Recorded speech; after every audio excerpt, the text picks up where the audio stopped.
Let her use the servant's door. That's what he said. She was supposed to slip in through the back. Unwelcome, forgotten. That was the plan. Her ex-husband, a man of obscene wealth, spent $500,000 just to make her feel small again. He wanted her to walk past the kitchen, the storage rooms, the smell of grease and cleaning chemicals. He wanted her seated in the very last chair, the last row, the place he thought she belonged. But fate has a cruel sense of humor, because when the black Bentley rolled up to the main entrance, every head turned. And when she stepped out, draped in gold, 3 little boys holding her hands, the world held its breath. He had planned her humiliation, but she brought with her the truth, her dignity, and the children he had told the world she would never have. In that moment, 500 wedding guests learned a lesson no amount of money can buy. And if you've ever been underestimated, or made to feel less than, you're going to want to see how this story ends. So, stay with me, because this is where everything begins. Charleston shimmered beneath his penthouse windows. Lance Carrington, 37, real estate millionaire and media darling, adjusted his cufflinks like polishing a crown. On the desk before him lay 2 lists, investors and wedding guests. Both meant the same thing to him, status. He leaned back, the city glittering in the glass behind him. Add her name, he told his assistant. Amara Cole. The assistant hesitated. Sir, your ex-wife? Yes, Lance said, smiling thinly. She should see what she gave up. He signed papers worth millions without reading them. Control was his drug. Applause, his oxygen. Every inch of his life, the gym body, the perfect suit, the younger fiancée, was armor built to hide one truth. How small he felt without power. Send the invitation today, he added, and make sure she sits in the back. Outside, church bells echoed across Charleston's old streets. Lance raised his glass toward the skyline, a silent toast to his own reflection. Baltimore's hospital lights faded behind Dr. Amara Cole as she walked home after another 12-hour shift. Her shoulders ached, but her eyes were gentle. Inside the small brick house, laughter filled the hallway. "Mommy's home!" 3 little voices shouted. Her triplet sons, Micah, Miles, and Malik, ran into her arms, their curls warm against her cheek. "Hands washed?" she teased. "Already done." While they ate dinner with their nanny, Amara sorted the mail. Bills, journals, a thick ivory envelope stamped Charleston. Her smile faded. She recognized that handwriting, the same bold loops that once wrote love letters. She opened it slowly. The gold lettering announced Lance Carrington and Tessa Vaughn. At the bottom, one handwritten line curved like a blade. Last seat. Last row. Where you belong. For a moment, she couldn't breathe. The room blurred, the laughter of her boys echoing from far away. She placed the invitation face down on the table and whispered, "So, this is what you've become, Lance." The note sliced open a wound she thought had healed. 3 years ago, in a sterile clinic, Amara had held his hand while the doctor spoke in careful tones. "The test shows very low sperm count. I'm sorry, Mr. Carrington."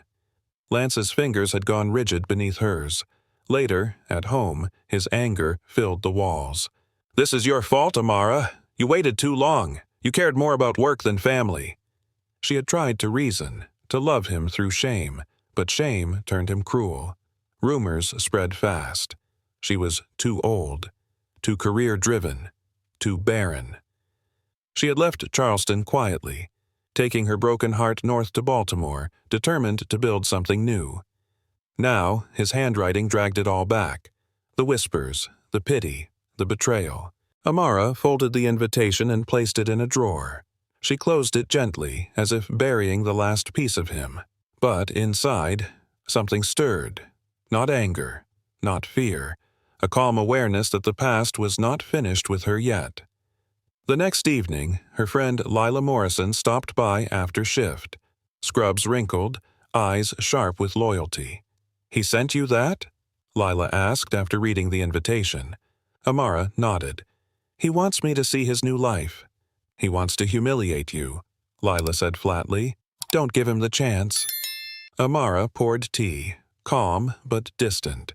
Steam rose between them like a quiet decision forming. For years, I let him control the story, she said. Maybe it's time I end it my way. Lila studied her. You're thinking of going? Not for revenge, Amara replied. For closure. From upstairs came laughter. 3 boys playing superheroes. Lila smiled softly. Seems to me you've already won. Amara looked toward the sound, her face half in shadow, half in light. Maybe, she whispered, but sometimes the only way to close a door is to walk through it one last time. She picked up the golden envelope again, not with fear, but with quiet resolve. Tessa Vaughn sat in front of a ring light, smiling into her phone. 2 days till forever, she said to thousands of followers watching her wedding countdown. Behind her, the room sparkled with white roses and diamond light. Lance Carrington watched from across the suite, a perfect groom in a tailored suit. He smiled on cue when she turned, his hand resting lightly on her waist. When the camera stopped, his smile faded. The silence between them was thick, sterile. You look distracted, she said, tilting her head. Just thinking about the seating chart, he replied. Tessa laughed, unaware. You're obsessed with perfection.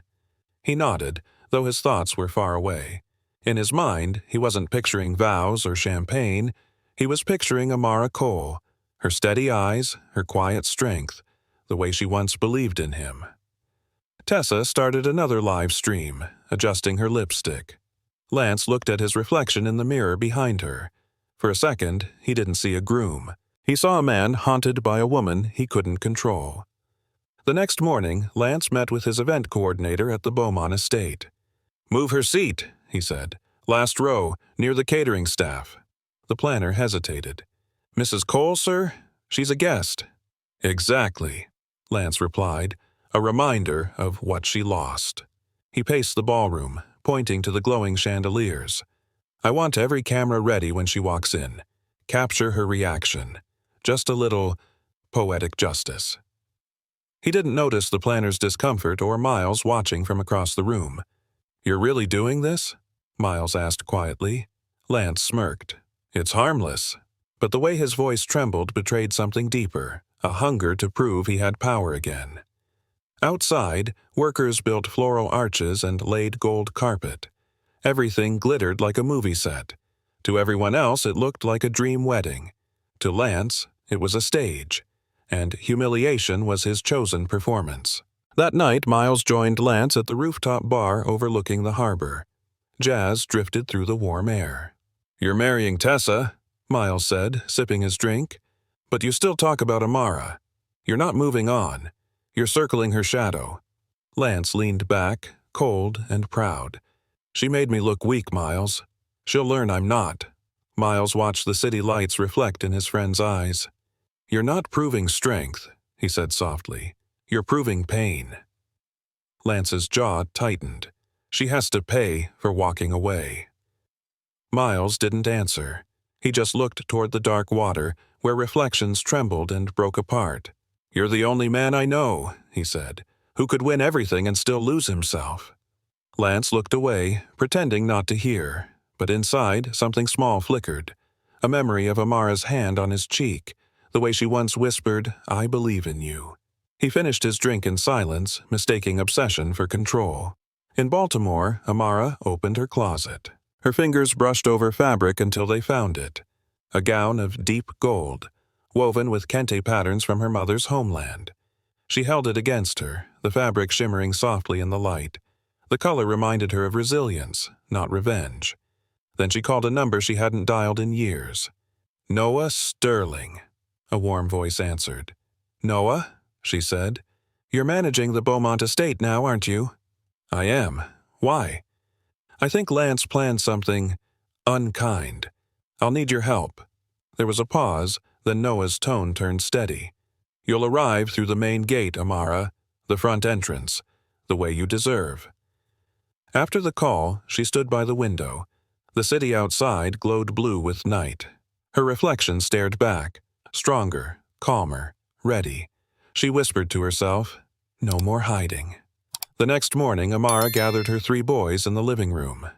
"Mom's going on a trip," she said softly. "Can we come?" Micah asked. She smiled. "Yes. We're going to meet someone who once made me sad, but not anymore." The boys exchanged glances, unsure, then cheered anyway. "Road trip!" As she packed, Malik tugged at her sleeve. "Mom, why are you smiling?" "Because," she said, "I finally know who I am." The golden gown rested in its case. The invitation lay beside it, no longer a wound, just paper. When the car pulled away from the curb, the morning sun caught her eyes in the mirror. For the first time in years, she wasn't running from her past. She was driving toward it, on her own terms. In the back seat, her sons sang off key, their voices bright, and Amara Cole whispered, "Let's go home." 2 nights before the ceremony, the Beaumont estate glittered like a magazine spread. Photographers wandered the marble hall, testing lights for tomorrow's coverage.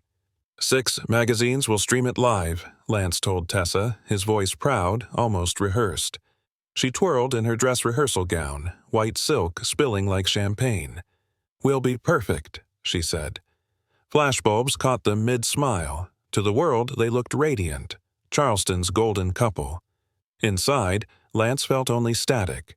He poured another drink and watched Tessa pose with the flowers. The room shimmered with crystal, yet it all felt hollow, like applause echoing after a bad performance.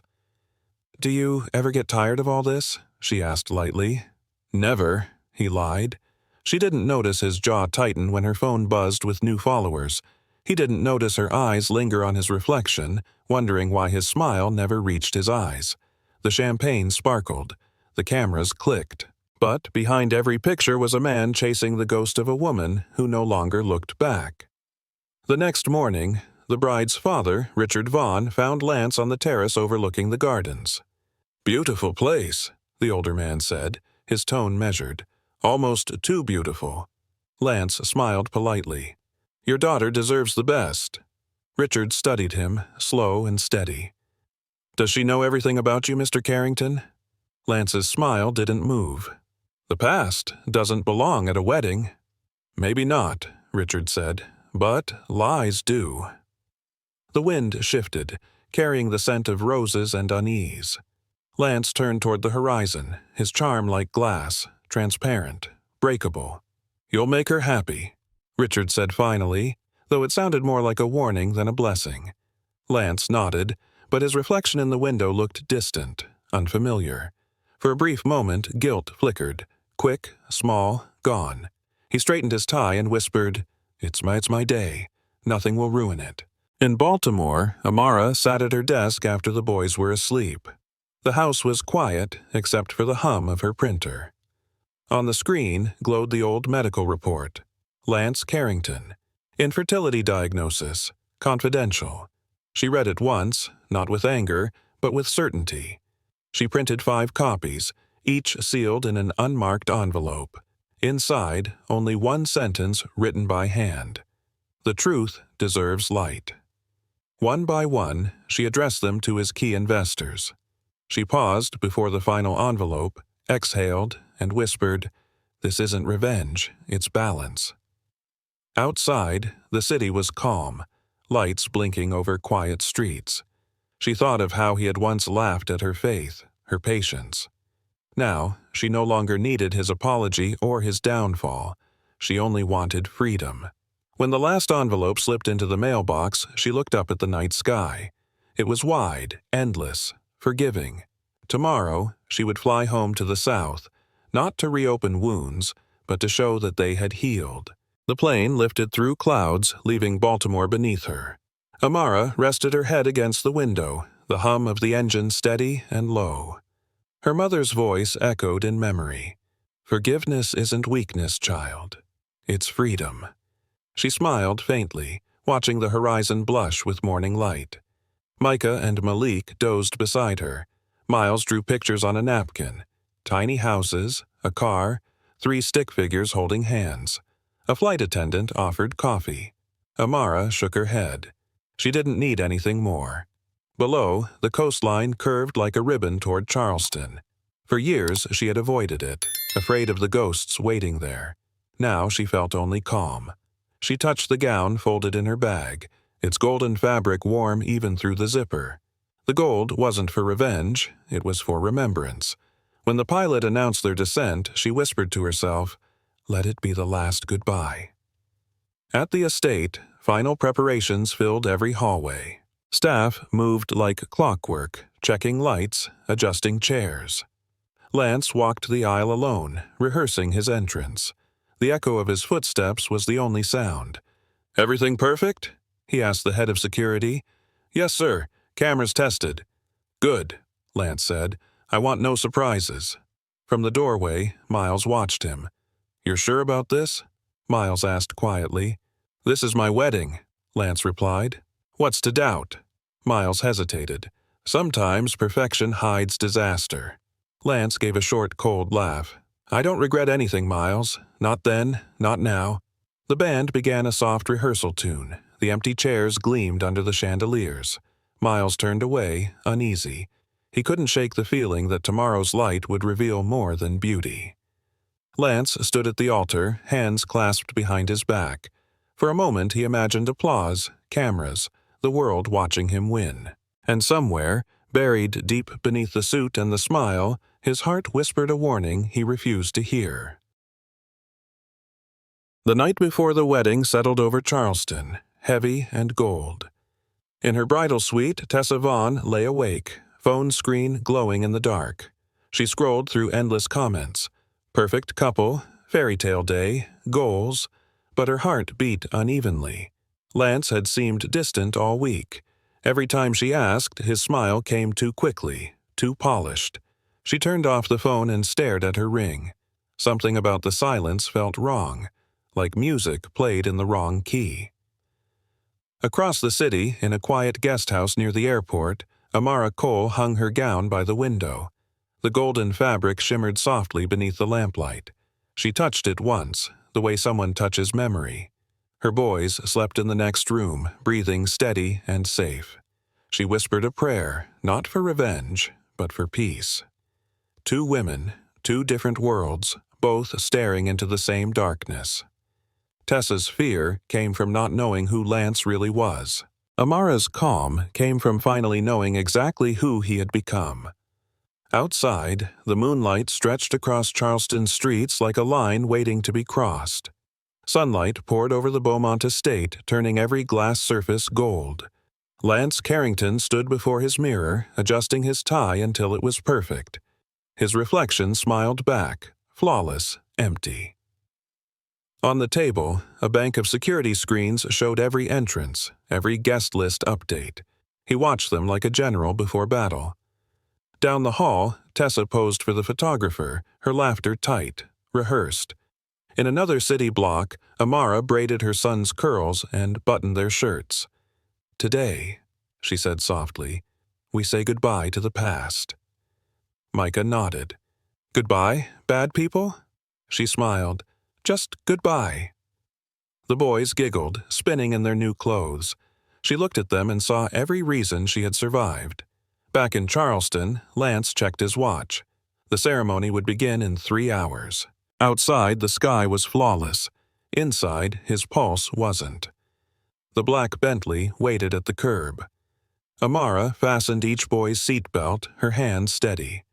"Ready, soldiers?" she teased. "Ready!" they shouted, laughing. As the car eased into traffic, sunlight slid through the windshield, bright against her skin. She gripped the steering wheel lightly, breathing slow. Baltimore fell away behind them, miles of memory shrinking in the rearview mirror. Ahead lay Charleston, the city she once called home, the man who had tried to define her worth. Micah hummed a tune. Malik made up words. Miles drummed his fingers on the door. Amara smiled. Their joy steadied her heartbeat. At a stoplight, she glanced down at the golden gown folded beside her. It wasn't a weapon. It was her armor. "Whatever happens," she whispered, "we walk with dignity." The Bentley rolled onto the highway, the city giving way to open sky. Amara Cole didn't look back. not once. At the estate, final preparations hummed like an orchestra tuning. Then the radio crackled. "Black Bentley approaching main gate," security reported. Lance froze.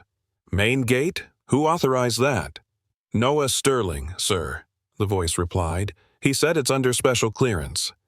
Lance's face drained of color. "No, she's not supposed to—" He didn't finish. He stormed toward the monitors. The image showed the Bentley gliding through sunlight, elegant and slow. Guests nearby turned their heads, confused. "Stop that car!" he barked. "Sir," the guard hesitated. "She's already inside." Lance slammed the tablet shut. Every sound around him blurred into static. Somewhere, Miles was calling his name, but he didn't hear. He ran through the side corridor, heart pounding louder than the music rehearsal echoing through the hall. For the first time, the man who planned every detail realized he had lost control. The Bentley stopped at the main entrance. Cameras swung toward the gate. When the door opened, sunlight flooded the courtyard. Amara stepped out first, composed, radiant, her gown a blaze of gold against the white stone. 3 small hands reached for hers. The crowd went silent. Conversations froze mid-word. Even the string quartet faltered, bowstrings hovering in air. Lance stood at the top of the stairs, every muscle locked. He had imagined this moment 100 times, her walking in small, ashamed. But the woman before him stood tall, unafraid, glowing. Guests whispered her name, photographers turned. And then a small voice cut through the hush. "Mom," Micah asked, eyes wide, "is that the man who lied to you?" The question hung in the air, sharp and innocent. Lance's breath caught. No one moved. For one long heartbeat, the entire estate drowned in silence, and in that stillness every lie he'd built began to collapse. For a moment, no one breathed. Then Amara reached into her purse and pulled out the ivory invitation. The gold lettering gleamed beneath the sun. She lifted it high enough for the cameras to see. "This," she said evenly, "is what he sent me." Her voice didn't shake. She read aloud, "Last seat, last row, where you belong." A wave of murmurs moved through the guests. Lance's throat tightened. Miles stepped forward, face pale but steady. "That's enough," he said. "Lance, stop this." Lance turned sharply. "Stay out of it, Miles." "I can't," Miles said, "because I was there, in that clinic. I heard what the doctor said." The crowd went still again. Miles's voice cut the air. "You blamed her for not giving you children. But you knew, Lance, you were the one who couldn't." Gasps rippled through the hall. Cameras clicked faster. Lance's mouth opened, but no words came. Every sound, every whisper became proof against him. And Amara stood quiet, steady, letting truth do what revenge never could. From the bridal suite, Tessa heard the commotion. Her makeup artist froze mid-stroke. She walked out into the hallway, still in her slip, confusion turning to dread. Downstairs the noise grew louder. Gasps, footsteps, then silence. She reached the landing just as Amara lowered the invitation. Lance stood below, surrounded by guests and cameras. 5 years, Tessa said softly. Her voice carried through the marble hall. "Those children. You told me she couldn't have any." Lance's face drained. "Tessa, listen." "No," she interrupted, stepping closer. "You lied to her. Then you lied to me." The ring on her finger gleamed under the chandelier. She pulled it off, slow and deliberate. "For months, I thought I was marrying a man. Turns out I was marrying a performance." She placed the ring in his palm. "Your show is over." Tessa turned away, the hem of her slip brushing the floor. Lance stood frozen, the ring burning cold in his hand. The cameras caught everything. The moment pride collapsed into silence. Within the hour, news spread. Phones buzzed through the crowd, screens lighting up with headlines, investor chats, breaking alerts. Carrington scandal at live wedding. Infertility, cover-up shocks Charleston elite. Across the city, 5 inboxes pinged with the same anonymous email. A scanned medical report, Lance's name printed clearly on top. By the time he left the hall, the first message from his board arrived. "We need to talk." At his headquarters, stock numbers began to slide. One investor withdrew, then another. The empire he'd built on charm and illusion crumbled faster than anyone could refresh their feeds. Lance stared at his phone, watching the numbers drop. Green turning red, confidence turning dust. He whispered to no one, "This can't be real." But it was. For a man who worshipped power, losing it was the cruelest truth of all. The courtyard emptied slowly. Guests whispered apologies they didn't mean, slipping away before the storm could touch them. Petals from Tessa's bouquet scattered across the marble floor. The music had stopped, yet its echo still haunted the air. Lance sat among the wreckage, head in his hands, his suit wrinkled, his future hollow. At the edge of the path, Amara stood with her 3 sons. She didn't speak. She didn't need to. Her silence carried more weight than his entire empire ever had. Micah tugged her hand. "Mom, can we go now?" She nodded. "Yes, baby, we're done here." They turned away together, the sound of their footsteps soft against the stone. Behind them, Lance looked up through the blur of tears, but Amara never glanced back. The gold of her gown caught the last light of afternoon, fading into the distance, brighter than any apology he could offer. That evening, Amara and her sons sat in a small family-run restaurant near their hotel. The table was crowded with warm bread, soup, and laughter. Her parents had joined them, their faces lined with pride. Samuel Cole raised a glass. "To peace," he said. "To peace," Amara echoed, smiling. The boys argued over dessert, crumbs on their cheeks. The air smelled of salt and home-cooked food, nothing like the sterile luxury she'd left behind. Her phone buzzed with unread messages, headlines still spreading, but she didn't look. For the first time in years, her world was quiet. No spotlight, no audience, just love. Miles sent a brief text. "It's over. He's leaving town." Amara typed back, "So am I." She looked at her family, the flicker of candles in their eyes. Money had never given her this. Status never could. Peace came in moments like this, humble, real, unphotographed. She exhaled softly. The storm had passed, and she was still standing. Spring returned to Baltimore like a quiet promise. 3 months had passed since the wedding that never was. The hospital hallways buzzed with the same rhythm of small footsteps and laughter that had always given Amara purpose. That morning, the chief of medicine called her into his office. "Dr. Cole," he said, handing her a letter, "the board voted unanimously. Congratulations." She read the words slowly. Head of Pediatrics, John's Memorial Hospital. Applause echoed from the doorway as her colleagues clapped and cheered. "No one deserves it more," one nurse said. Amara smiled through tears, not because of the title, but because it came without pretense, without compromise. Every night spent healing children. Every hour she'd balanced motherhood and medicine had led her here. Later, as she walked through the children's ward, the little patients waved and called her name. One tiny girl handed her a crayon drawing.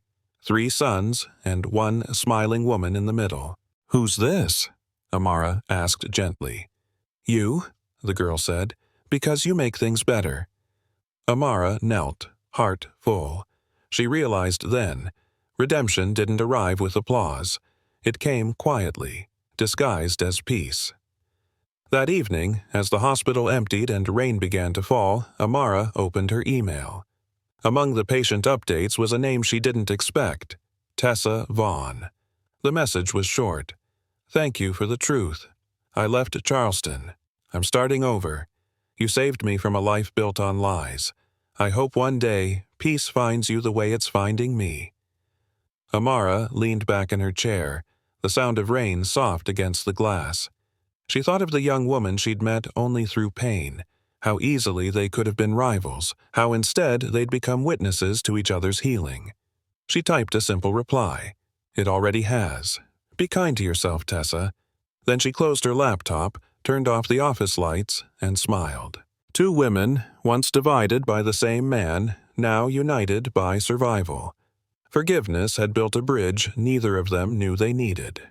A few weeks later, her phone rang while she packed her son's lunches. The name on the screen made her pause. "Miles Green," she said, answering. "Amara." His voice was lighter than she remembered. "I left Charleston. I'm in Chicago now. New start, new work, less drama." She laughed softly. "Sounds like a miracle." "I owe you one," he said. "That day, you reminded me what integrity looks like. If you're ever in Chicago, let me buy you coffee." Amara glanced at the picture on her fridge, her 3 boys in matching school shirts, grinning wide. "Maybe someday," she said. "Maybe sooner than I think." After the call, she stood by the window, watching sunlight spill across the street. For the first time, her heart didn't flinch at the thought of new beginnings. Love, she realized, didn't have to be grand or dramatic. Sometimes it was as simple as a quiet invitation to try again. Across the country, Lance Carrington sat in a 1-bedroom apartment that smelled faintly of dust and bourbon. His phone buzzed with headlines he didn't open anymore. Carrington Empire, files for bankruptcy. Former CEO under investigation. He stared at the screen until it dimmed, then whispered, "I did this to myself." Gone were the tailored suits, the penthouse view, the endless stream of admirers. In their place, silence, the kind that forced him to hear his own thoughts. He poured another drink, but the glass trembled. Outside, laughter from a nearby diner drifted through the cracked window. For a second, he envied it. He looked around the empty room, the peeling paint, the bills stacked on the counter. There was no one left to blame. For the first time, he understood what Amara had meant when she said, "You can't build a life on shame." He had spent years chasing power, only to find that real strength had walked away in a gold dress, hand in hand with 3 small boys. Amara Cole had once lost everything: her marriage, her reputation, her sense of belonging. But over time, she found what could never be taken from her again: peace, purpose, and the quiet certainty of her own worth. She learned that life does not always return what it takes. Sometimes it gives back something softer, steadier, dignity. The world around her still measured success in wealth and image. She no longer did. Her victories were smaller, but truer: the sound of her sons laughing in the kitchen, the comfort of work that healed others, the stillness of mornings that asked for nothing more than gratitude. Lance Carrington's name faded from the headlines, but not from memory. He became a lesson she no longer needed to repeat. Forgiveness had not been easy. It had been work, and yet, through that work, she found herself whole again. What once broke her no longer defined her. What once silenced her now gave her voice. Sometimes the greatest triumph is not in what we win, but in what we survive. And sometimes survival itself is grace.